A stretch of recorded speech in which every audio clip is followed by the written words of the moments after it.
জামালপুরে বিএনপির কার্যালয় ও বেসরকারি হাসপাতাল এম.এ রশিদে হামলা চালিয়েছে দুর্বৃত্তরা। এতে আহত হয়েছেন অন্তত 4 জন। বৃহস্পতিবার রাতে দুর্বৃত্তরা একটি মাইক্রোবাস ও কয়েকটি মোটর সাইকেলে করে শহরের সর্দারপাড়ায় হাসপাতালে প্রবেশ করে ভাঙচুর ও কর্মচারীদের মারধর করেছে। জামালপুর জেলা বিএনপির সাধারণ সম্পাদক অ্যাডভোকেট শাহ মোহাম্মদ ওয়ারেস আলী মামুন জানান, দুর্বৃত্তরা এম.এ রশিদ হাসপাতালে হামলা ভাঙচুর করে যাবার সময় জেলা বিএনপির বন্ধ কার্যালয়ে হামলা এবং অস্ত্র প্রদর্শন করে। সিসিটিভি ফুটেজ দেখে হামলাকারীদের গ্রেফতার এবং অস্ত্র উদ্ধারের দাবি জানান। অন্যথায় বৃহত্তর আন্দোলনের হুঁশিয়ারিও দিয়েছেন তারা।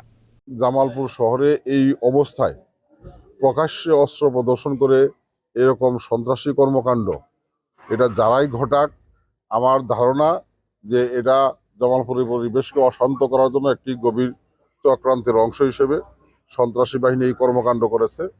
তারা যে দলেরই হোক, যদি আমার বিএনপির হয়, আমরা বিএনপির পক্ষ থেকে পরিষ্কার ভাষায় বলছি যে জামালপুরবাসীর দাবি যে তাদের এখানে এম.এ রশিদ হাসপাতালে তারা এসেছে, এখানে ভাঙচুর করেছে, এটি ভিডিও ফুটেজ আছে, সেগুলো দেখে তাদেরকে আগামী কালকে দিনের ভিতরে গ্রেপ্তার করা, অস্ত্র উদ্ধার করা এবং আইনের আওতায় আনা।